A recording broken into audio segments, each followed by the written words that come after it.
읽어봐 주시기를 바라고 그 내용의 요약을 하는 식으로 해서 말씀을 드리겠습니다.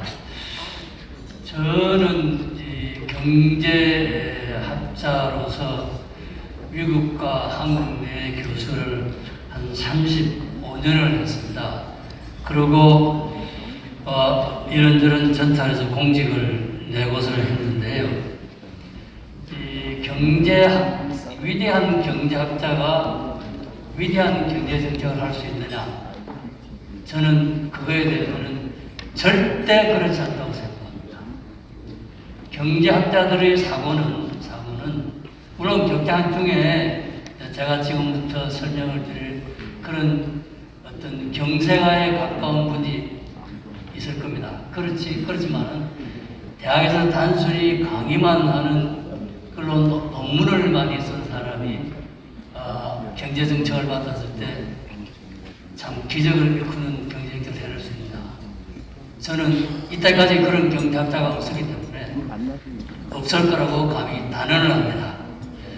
그래서 결론을 먼저 이야기 드리면은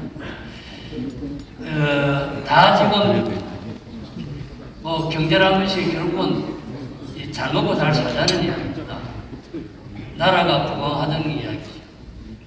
그걸 하기 위해서는 경제 관료들 방식의 그 사고 아니면 경제학자들 중에 대부분인 그 기술적인 그 사고 이런 거를 가지고 한 나라가 기적을 이루는 일은 결코 저는 없다고 생각합니다.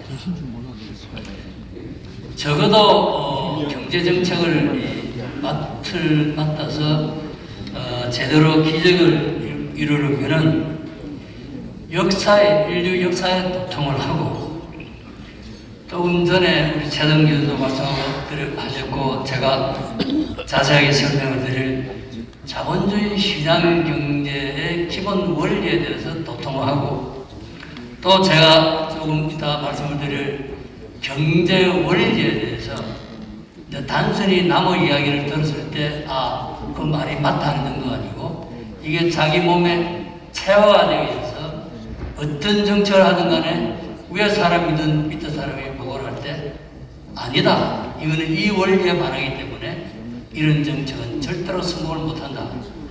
이런 정도의 종합적인 우리 경제는 결국 우리 삶의 인간의 종합적인 측면이기 때문에 이런 종합적인 사고를 가지고 있어야만 훌륭한 경제 정책이 됩니다. 근데 대통령은 당연히 그런 종합적인 사고가 없겠죠. 따라서 이제 훌륭한 참모를 주면 된다. 뭐 이런 결론이 되겠습니다. 자, 여러분 그 이사되는 이후에 제가 보기에는 3개의 기적이 일어났습니다. 경제를 두고 이사되는 이후에 일어난 3개의 기적이지만 어떻게 보면 인류 전체로 봤을 때 3개의 기적일 겁니다. 잘 사는 게 뭐 여러분이 지금 우리가 이렇게 잘 사니까 또 특히 지금 현 세대들은 젊은 세대들은 이게 당연한 걸로 여깁니다. 그러나 19세기 말까지 아니면 우리 대한민국 생각해보면 박정희 대통령이 혁명을 했을 당시에도 우리 인구 전체 중에서 하루 3끼를 다 먹고 사는 가정이 몇 프로 되겠습니까? 저는 통계를 가지고 있지 않지만은 아마 70년대 초반까지도 3끼를 다 해결하지 못하는 가정이 있어요. 그런데 오늘같이 이렇게 잘 사는데 그래서 그 3가지는 라인강의 기적이 있습니다. 그건 이제 동독이 아니고 서독의 라인강의 기적이고요. 그 다음에 대한민국의 한강의 기적이 있습니다. 그리고 오늘 제가 설명을 드릴 아일랜드의 기적이 있습니다. 이 3나라의 경제적인 기적이 인류 역사에서 가장 내용을 깊이 살펴봐야 될 기적입니다. 이 내용에 대한 건 조금 더 설명드리겠습니다. 자, 지구상에는 경제를 중심으로 해서 흥한 나라 있고 망한 나라가 있습니다. 그 대표적인 두 나라가, 각각을 대표하는 두 나라가 한반도에 있습니다. 조선인민민주주의공화국은 그렇고요. 대한민국은 세계 기적 중에 하나입니다. 그리고 각 나라의 선진국도, 그러니까 독일이 나이가 기적을 이뤘다 그랬는데, 사실은 오래전에 이 독일 병이라는 게 있었습니다. 용어가.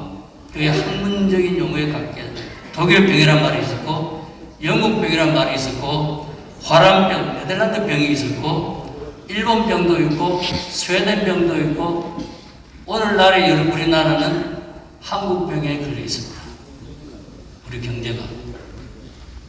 무슨 이야기를 들으시냐면은, 잘 사는 나라도 어느 한 시점에서 이렇게 병명이 붙여질 정도의 어려운 상황에 처했단 말이에요. 그럼 그게 왜, 어떤 이유 때문에 그렇게 됐냐를 우리가 알면은 그런 상황에 안 가고 그걸 예방을 할 수 있겠죠. 그렇죠?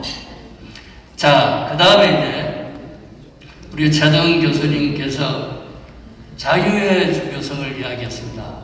윤석열 대통령이 취임사에서 자유를 이야기하는 순간에 저는 굉장히 놀랐습니다. 그러나 솔직히 말씀드려서 이 대통령께서 그때는 뭐 지나가 앞으로도 우리가 자유라는 것이 도대체 뭐냐 하는 걸 알아야 된다.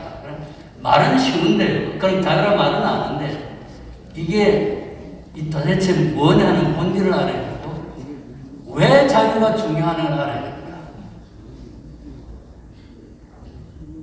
근데 이 부분에 대해서 정확하게 개념이 안 되기 때문에 누가 어느 분이 취임사를 하시려고 그러면 윤석열 대통령 취임사를 보면은 이 앞뒤가 커젤리티가 논리가 앞뒤로 왔다 갔다 하면서 안 맞는 부분이 꽤 있습니다. 그게 된 이유가 자유라는 것이 도대체 뭐고 자유가 왜 중요한에 대해서 그 연설문 작성자가 몰랐기 때문에 그런 사태가 생겼다. 이렇게 생각을 합니다.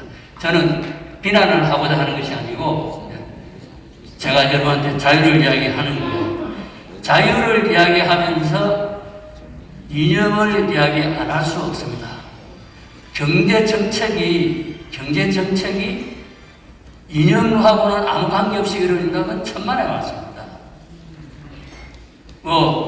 미국의 노벨 경제학상을 받은 두 분이 TV에서 토론을 하는 걸 한번 보십시오. 두 분 다 노벨 경제학상은 경제학 자체에서 얼마나 때가 있겠습니까? 근데 두 분이 싸우는 걸 보면요, 결론이 하나도 같은 게 없어요. 이상하잖아요. 왜 그러냐 이런데 이거는 이념의 차이입니다. 결코 모든 사회과학이 저는 이념 가치에서 자유로울 수가 없습니다. 그런데 우리 인류의 역사를 놓고 보면은 좌파의 이념이 참으로 물론 이념의 이 종언이라는 책이 나와 있지만은 그 책이 뒤에 또 2008년 이후에 세계 경제가 흔들리니까 종언이라 한 게 틀렸다면 그건 웃기는 소리 이야기입니다. 객관적 아까 제가 이야기한 그 세 가지 인류 기적을 보면은 답이 역사가 답이지 않습니까? 사회와 역사. 이 사회 문제에서는 역사가 답이라는 거예요. 죄송합니다. 자, 그래서 이념이 중요한데 여러분 한번 물어봅시다. 우리나라 언론이 지금 여론조사를 하니까 진보가 30%, 보수가 30%, 중도가 40%. 근데 그 질문 답하는 사람이 진보가 뭐고 보수가 뭐고 좌파가 뭐고 우파가 뭐고 알고 답했습니까? 저는 그렇게 전혀 생각하지 않습니다. 여러분한테 물어보겠습니다. 그리고 이념을 놓고는 진보 보수라는 말 자체가 틀린 이야기입니다. 그런 진보 보수가 이념이 될 수 없어야지. 용어를 그렇게 표현한다. 좌파 우파라는 용어만 존재하는 겁니다. 앞으로 우리 이 자리에 계신 분들은 절대로 좌파 우파를 표현의 얘기죠. 다른 의미를 가지고 진보 보수라고 말은 쓰십시오. 그러나 이념에 제대로 표현하기 위해서는 절대로 진보 보수라는 말을 쓰지 마십시오. 좌파 우파라는 말이 맞습니다. 그러면 자 여러분 어떤 게 좌파고 뭐가 우파입니까? 저는 교과서에 나오는 이야기 아닙니다. 그냥 학생들은 이야기했을 때 쉽게 알아들어요. 주체든 객체든 간에 개인을 중시해 주면 그게 우파입니다. 주체든 객체든 간에 개인을 중시해 줍니다. 우리나라에는 개인주의가 나쁘다 생각할 때 자유를 이야기하면서 개인주의가 나쁘다는 이야기를 어떻게 합니까? 자유를 이야기하면 개인의 자유를 이야기하는 거지. 우리 가족의 자유, 뭐 대한민국의 자유를 이야기하는 거 아니지 않습니까? 개인주의를 나쁜 걸로 인식이 다니고 학생들 교육을 그렇게 시켜서는 안 됩니다. 자, 그래서 그리고 우리가 중도가 있다 그래요. 종교하고 이념하고 똑같습니다. 불교 신자, 기독교 신자 다 있습니다. 그 두 사람은 각각 왜 그걸 믿느냐? 과학적으로 어느 것이 옳고 어느 것이 틀린다니까 어느 것이 위에 있고 어느 게 하위에 있는지를 우리가 과학적으로 증명을 못하는 겁니다. 나는 뭐 불교 신자다 뭐 끝인 거고 나는 기독교 신자면 끝인 거고 어느 신이 맞느냐 하는 걸 놓고 두 사람이 아무리 논쟁해도 그 답은 없는 겁니다. 물론 저같이 이제 교회를 다니고 우리 정광 목사님 같이 설교를 하신 분은 어느 쪽에 위냐는 가지고 있지만 그러나 또 불교 신자들도 자기들 판단이 있으니까 자 그게 중요한 게 아니고 근데 뭐 이념에 중도가 있다는 이야기는 불교도 믿고 기독교도 믿는다는 이야기입니다. 여러분 주위에 기독교 믿고 불교를 동시에 믿는 사람이 있으면 그 사람은 어떤 사람입니까? 저는 그 사람은 도라이라 생각합니다. 이념에 중도가 있다는 사람은 그 도라이입니다. 무슨 이야기냐면요. 중도 좌파가 있고 중도 우파가 있을 겁니다. 그러나 중도 우파는 우파인 거고 중도 좌파는 좌파인 거지 중도 우파가 좌파가 아니거든요. 무슨 말을 아시겠습니까? 그래서 그 다음에 이제 이 정도로 하고 넘어가고 이념이 근데 대통령은 정치가들은 요점은 이겁니다. 정치도 저도 정치지도거든요. 학자도 마찬가지예요. 자기의 이념을 자기가 어떤 이념을 가진 사람이라고 확실히 표현을 하고 그리고 정책을 할 때는 자기가 표명한 그 이념에 맞는 선상에서 정책을 일관성 있게 만들어내야 돼요. 근데 우리나라에는 자칭 우파들인데요. 자칭 우파들이 지금 뭐 민주당이 법을 엉망으로 만들었지만 우리 지금 이 우파 쪽에 있는 정당들 하도 정당 이름을 많이 바꿨는데 그 정당들이 만들어낸 정책 중에 자유를 제한하고 반시한 정책이 얼마나 많습니까? 우파가 아니라는 이야기죠. 예. 그 다음에 이제 제가 지도자의 중요성을 강조를 하고 싶습니다. 일은 사람이 합니다. 근데 이제 우리가 지도자다 하면 그냥 다 지도자인데 지도자의 영어의 표현이 뭡니까? L-E-A-D-E-R 리더지 않습니까? 앞장서서 가는 사람입니다. 근데 현실에 여러분이 관찰하는 지도자는 누굽니까? 팔로우입니다. 국민의 눈치 보는 사람입니다. 여러분이 하고 역사에 남아있는 위대한 지도자들은요 국민 눈치 봐가지고 위대한 지도자들은 한 사람이 없습니다. 자기가 믿는 신념을 나는 이런 신념을 이런 이유로서 가지고 있고 그 이념의 바탕에서 이런 정책을 할 테니까 나한테 표줘라 이렇게 했습니다. 그런 사람이 레이건이고 그런 사람이 대통령입니다. 우선 눈치 보면 한 사람이 있어요.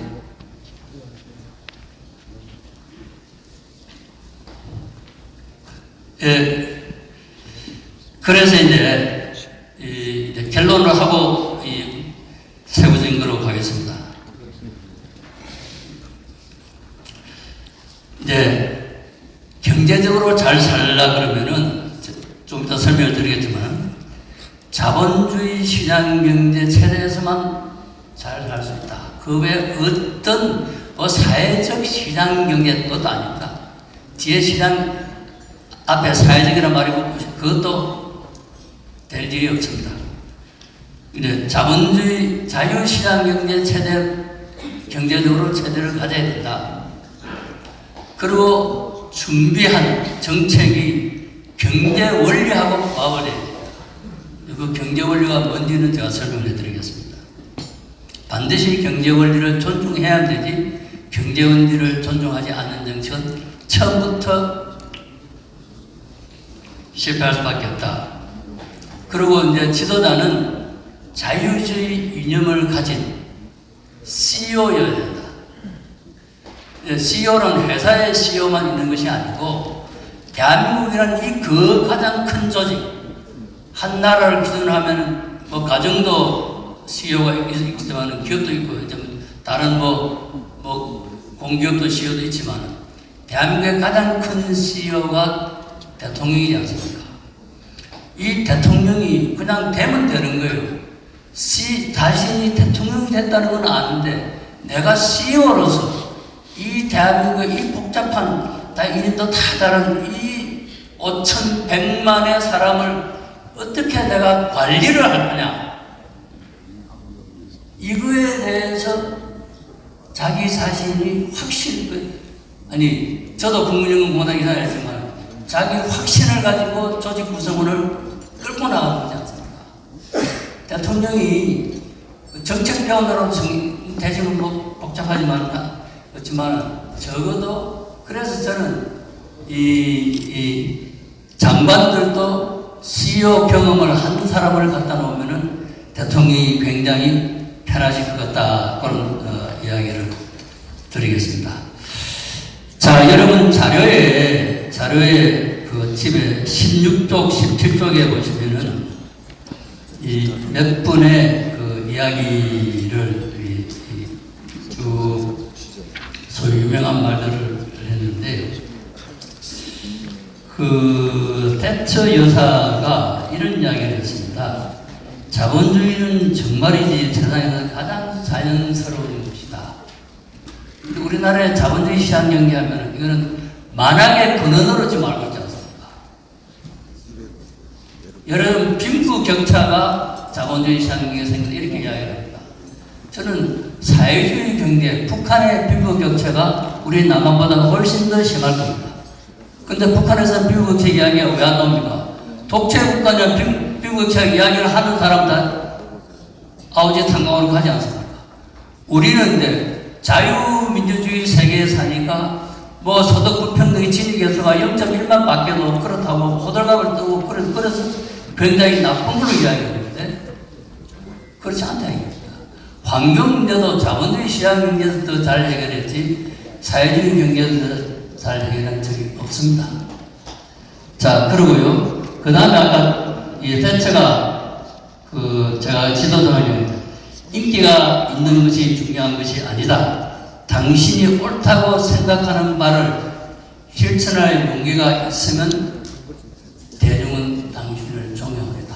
저는 우리 국민들 굉장히 똑똑합니다. 그렇기 때문에 자기의 신념을 가지고 사심없이 전력 투구를 하는 대통령을 봤을 때 저는 우리 국민, 좌파 국민도 우파 대통령한테 박수를 칠 수 있다고 저는 생각합니다. 문제는 대통령이 그런 강한 결단을 가지고 일을 하셔야 된다는 이야기겠죠. 자, 재미있는 건 칼막스가 이렇게 이야기했습니다. 저는 그 내부에 들어가 보니까 칼막스를 독일의 사상가, 경제학자 일어났어요.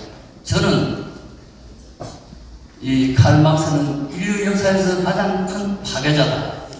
이렇게 건설이라는 걸 한 일이 없다는 파괴밖에 자기 사상에 의해서 지구상에 이루어지는 일은 파괴밖에 없지 않습니까? 그러니까 인류 역사의 가장 큰 파괴자가 저는 칼막스입니다. 칼막스가 뭐라고 그랬습니까?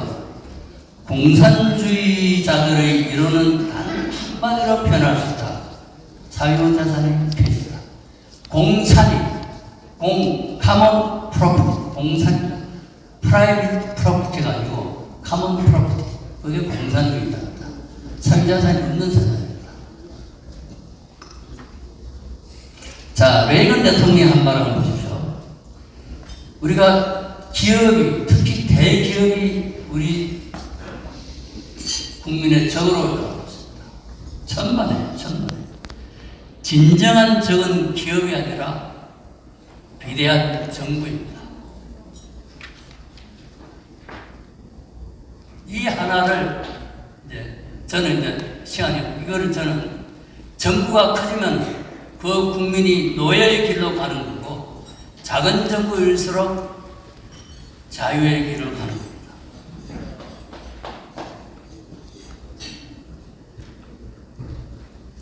그리고 우리가 경제 위기를 가끔씩 전 세계 나라들이 많은데요.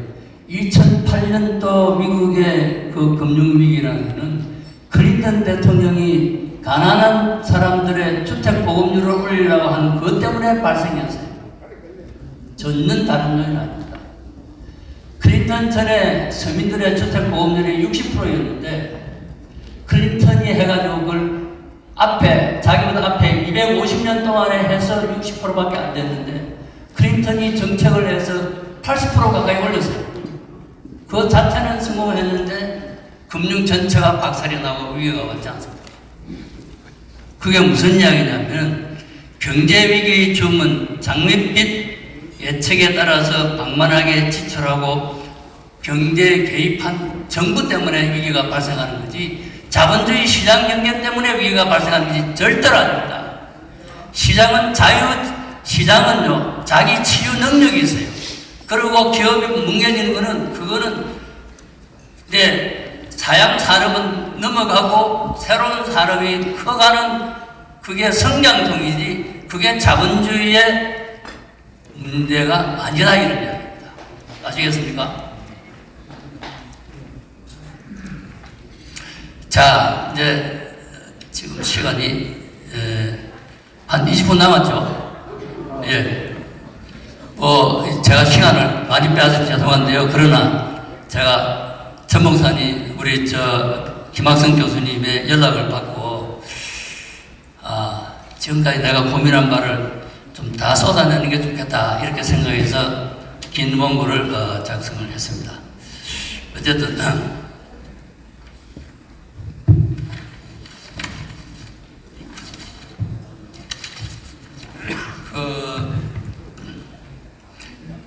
경제하고 관계없는, 저는 여러분 자료에 22쪽인데요. 2022년 대선 승리는 1948년 건국에 버금가는 큰 역사적인 사건이다. 이렇게 생각합니다. 만약에 대선에 쳤다고 하면 어떻게 되겠습니까? 참으로 아찔한 이야기입니다. 그런데 굉장히 재미있는 것은 그 승리의 주체가 누구였나? 승리를 일으킨 사람이 누구였나? 물론 윤석열이라는 분이 후보로 나온 것도 있지만 실제로 대선의 승리는 저는 여러분들이 이미 언론에 나온 이야기인데 이 노인들의 혁명, 실버 레볼루션, 실버 혁명이 지난 작년 3월달 선거이다 생각합니다. 그 혁명을 가만히 살펴보면요, 무혈혁명이었고 선거에 의한 합법적인 승리입니다. 주체가 역사적으로 사례가 없는 노인 세대가, 물론 젊은 세대도 우파를 지지하는 거죠. 여러분 표를 보시면 나오는데요. 있지만 하여간 노인들의, 어르신들의 남녀를 불문하고 어르신들의 태극기 부대 땀에 의해서 이루어졌다. 그런데 이제 하나는 재밌는 거는 또 혁명이 일어나면 혁명 주체가 있고 플랫폼이잖아요. 혁명 우리가 하나서 뭘 하겠다. 그런 것이 없는 혁명이어야 되는 이야기죠. 굉장히 특이한 혁명입니다. 그런데 우리 아래 출구조사한 그 표가 여러분 가지고 계신 겁니다. 이재명 47.8, 윤석열 48.6, 심상정 2.4. 그래서 윤석열 대통령이 다수 득표로 됐습니다. 근데 이재명과 심상정을 합치면 여기가 50.1%입니다. 윤석열 대통령이 지금도 힘들어하는 사회가 바로 여기 저는 있다고 생각합니다. 이재명이한테 이긴 것이 아니라 유권자들의 표 찍은 사람들 중에서 우리가 50.001%라도 과반이 그 자체에서 안 됐다 이런 이야기입니다. 우리는 뭐 0. 몇 프로 사이로 이재명을 이겼다면 생각하지 전체 투표성의 분포가 어떻게 되어 있느냐 하는 걸 아셔야 되겠다. 자, 이제 한국 경제와 경제 정책에 대한 발제이기 때문에 자, 한국 경제 자체에 대해서 한번 이야기를 해보시죠. 제가 이제 이 두 가지 꼭지를 갈수록 초라해지는 경제 성적표와 한국 경제의 위상 이렇게 했습니다. 뭐 많은 분들이 아까 요 조장님들 나와서 했는데요. 뭐 우리가 책을 내놓은 거는 뭐 세계 6대 강국, 뭐 군사적입니다. 저는 좀 여러분 우리 꿈 좀 깨십시오. 꿈 좀 깨십시오. 6대 강국이라 했을 때 거기에 그 지표로는 그 꿈들은 뭐 굉장한 프로젝트를 해가 나온 게 그게 틀렸다고 이야기를 하는 것이 아니고요.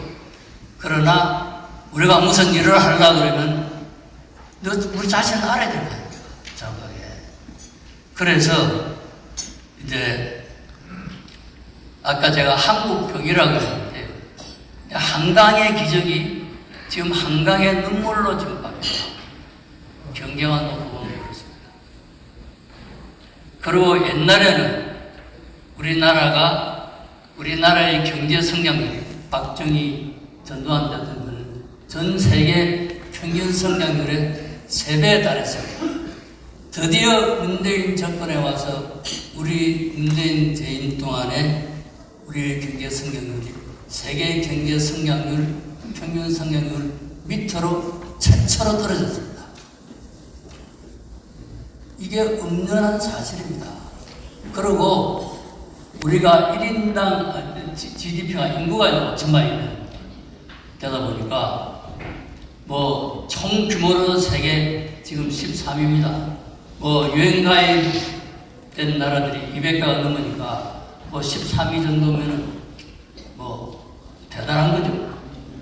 그러나 여러분 1인당 소득으로 하면은 통계에 따라 다른데 대체로 한 32 정도에 됩니다. 우리나라가 30. 네. 저는 30이라고 하는 숫자를 볼 때는 저는 굉장히 자존심이 상합니다. 이 13이라고 했을 때는 상위 5%에 해당이 되지 않습니까? 그러나 30이라 할 때는 상위 15%에 해당이 됩니다. 적어도 상위 10%, 5% 들어가야 뭐 자부심 가질 수 있는 거지. 뭐 상위 15%면 수미하나라고 우지 수에 해당이 되는 거 아니지 않습니까? 이 현실을 언론에서 우리가 뭐 경제 10대 대국이고 뭐 제발 좀 꿈 좀 깨십시오. 수치를 내가 지어냈으니까. 그리고 우리가 얼마나 잘 사느냐 하는 거는 1인당 소득에 의해서 좌우되는 거지, 근데 총 경제 규모에 의해서 좌우되는 거 아닙니다.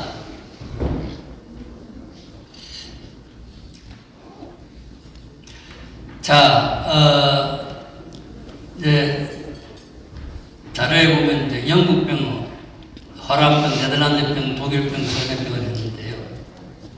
그 잘 나가던 독일이 어떻게 해서는 유럽의 이카노미스가, 영국 이카노미스가 싱맨 오브 유럽의 경제 환자다 그랬어요. 경제 병자라고 독일을 지칭했습니다. 그게 왜 그랬냐면요.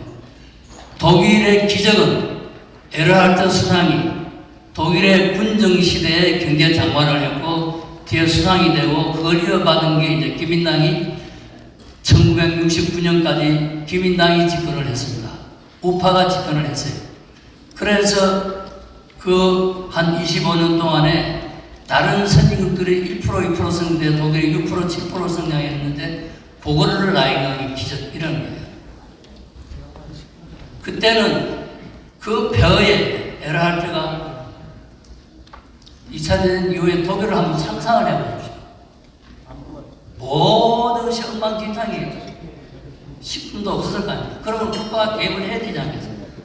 에르하르트가 군인들, 미 군정에 거기도 이제 점령군이 있을 거 아닙니까? 싸워가면서 아니다 이거예요. 자유와 시장 경제에 철저하게 맡기는 정책을 했어요. 그런데 그 뒤에 이제 여러분이 이름은 하도 많이 들었을 거예요. 누구를 이름을 들었냐면은 이제 사민당이 이제 빌리 브란트, 헬무트 슈미트, 헬무트 콜 이런 뭐 콜이고 슈미트고 브란트고 많이 들었죠. 이분들이 좌파 3인당 출신 수상입니다. 이분들이 복지, 교육도 우리나라 이상으로 평균화 정책을 했어요. 이런 정책을 하고 복지 해가지고 다 독일을 거들을 했습니다. 이게 독일군입니다. 근데 그거를 이제 노동당이면서도 수상을 했던 슈레더가 이거 아니다 해가지고 굉장한 개혁을 했고요. 그 뒤에 여러분이 잘 아는 메르켈 총리가 들어가서 이제는 이제 더 이상 독일을 놓고 독일의 경제 환자다 이런 소리를 안 합니다. 근데 이제 화란병을 빼고는 네덜란드 병을 빼고는 모든 나라의 병이 기본적으로는 스웨덴을 보면서 기본적으로는 영도 다 복지 때문에 됩니다. 근데 우리가 위기를 당해도 IMF 체제를 가계 체제를 들어갔는데 영국은 두 번이나 우리보다 먼저 IMF 관리 체제에 들어갔고 스웨덴도 우리보다 먼저 IMF 관리 체제에 들어갔습니다. 다 복지병 때문에 그랬던 겁니다.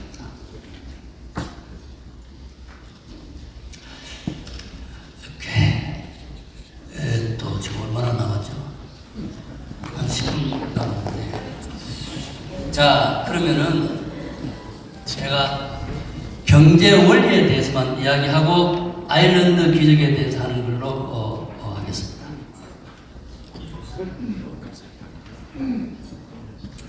자, 여러분 자료 책자에 53쪽을 보면은 중간에 이 하버드대학 교수를 했던 맨큐 교수가 경제원론 책에 10가지 원리를 이야기했습니다. 이 원리를만 하면은 어느 나라에 가서든지 경제 총수가 경제정책 총수가 될 수 있습니다. 근데 문제는 아까도 말했지만 읽어보면 다 아는 이야기예요. 이거를 정책하고 연결을 못시킵니다. 자, 우리 모든 사람이 국가는 다 해줄 수 있다 생각하잖아요. 국가가 다 해줄 수 있다. 어느 한 걸음은 반드시 다른 걸 통일해야 됩니다. 그리고 교환, 거래는 모든 사람을 덕을 주는 겁니다. 서로 덕이 안 되면 교환할 리가 없지 않습니까? 그런데 거래를 막는 법이 얼마나 많습니까? 우리는 법 만드는 전부 거래를 막는 겁니다. 그리고 시장이 문제의 해결사입니다. 정부는 문제의 원인 제공자가 정부인 경우가 대부분입니다. 그리고 이제 한 나라 국민이 얼마나 잘 사느냐, 일인당 소득이 얼마나 높아지느냐 하는 것은 그 8번째 원리를 보시면 그 국민이 얼마나 많은 재화나 용역을 생산하느냐에 따라 달려 있습니다.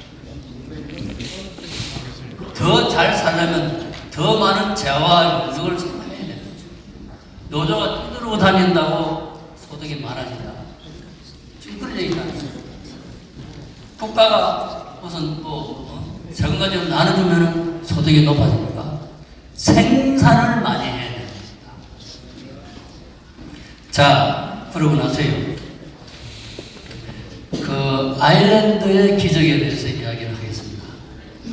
아일랜드는 국토가 우리의 한 3분의 1밖에 안 되고 인구는 우리의 10분의 1밖에 안 됩니다. 500만. 이런 나라가 영국의 뭐 식민지 비슷했을 거예요. 그리고 주로 농업국가였습니다. 그 속에서도 이제 그러니까 이제 1인당 국민소득 영국하고 비교를 하면은 뭐 어떻겠습니까? 뭐 반의 반도 안 되겠죠. 그랬는데 이제 그런데 영국에 이제 당이 좌파 정당이 있고 우파 정당이 있는데 우파 정당 중에 이제 두 당이 있었는데 쌍으로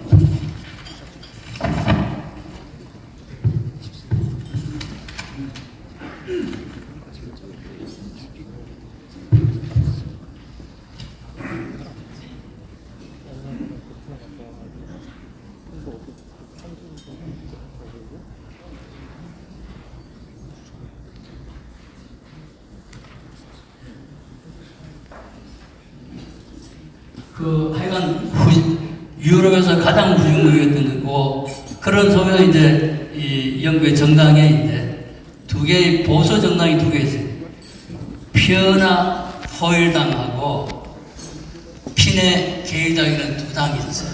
근데 이거는 다른 좌파 정당하고 싸우는 것보다 더 격렬하게 두 당이 싸웠어요. 그래서 이제 정치가 아주 대혼란과 분열 속에 있었는데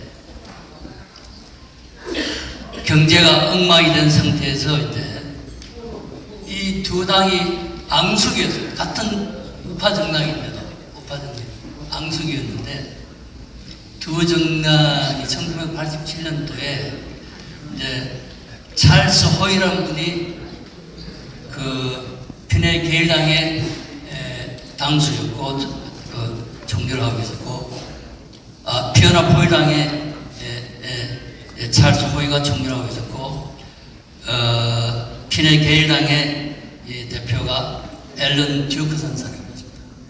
앨런 듀크스가 성명서를 발표를 합니다. 하도 자기 동네를 걸어가 보니까 실업자도 많고 집도 다 매물로 나와 있고 금융도 엉망이 보고 이 듀크스가 이 성명서를 발표를 합니다. 모든 부분에 대해서 지금부터 전적으로 협조를 하겠다. 이래 가지고 이제 그만 정치적인 대타협을 합니다. 그렇게 해서 하고 그 두 사람이 설득해서 이제 이 노조 간의 협약을 이루는 거예요. 그렇게 해서 과감하게 공공부문을 개혁을 하고 세금을 과감하게 인용을 합니다. 그리고 그 당시에 우리는 노사정위원회가 지금 있는데 참으로 잘못된 것이 노를 도와주기 위한 위원회가 노사정위원회입니다. 아일랜드의 노사정위원회는 노예 활동을 꺾고 임금 상승률이 20% 된 것을 2%로 내리는 노사정위원회를 만든 겁니다. 자, 그래서요, 이 아일랜드 그래가지고 1990년에 만불이던 아일랜드가 2021년에 10만 2천 불이 됐습니다. 이게 기적 아닙니까? 그런데 이 기적이 일어나는 동안에 우리나라의 대한민국의 박정희 대통령 그랬지만은 일어나는 동안에 뭐 대단한 천재 뭐 경제학자나 뭐 이런 도움 받은 게 없습니다. 여러분이나 제가 다 아는 사항, 다 알려진 것 중에 실행을 제대로 한 거예요. 자본주의 시장을 전주고 세율을 낮추고 근로자들을 보던 때 어떤 디스플린을 유지하고 이렇게 해서 만불이던 나라가 30년 만에 10만 불이 넘어섭니다. 그래서 저는 자료 잘 정리를 해놔서 있거든요. 보시고 앞으로 이 아일랜드를 뽑았다 하는 이야기를 좀 국민 운동을 했으면 좋겠어요. 이재명이 이제 이 말만 하면 이재명이 감옥에 간다부터는 민주당도 뭐 정권 잡는 투쟁은 그거는 이주권 내사는 이야기니까 제로상 게임을 할 수 없지만 경제를 두고는 우리 다시 한번 제2의 한강의 기적을 만들어보자. 요렇게 하도록 우리가 이제 정광훈 목사님이 1000만 서명을 2천만 명을 하셨으니까 이 힘을 가지고 정치인들을 압박을 해서 정치 대타협, 경제를 위한 정치 이런 장애를 해라. 경제를 위한 정치 대타협이 반드시 필요하다고 생각합니다. 대단히 감사합니다. 네, 우리 최강 교수님께 큰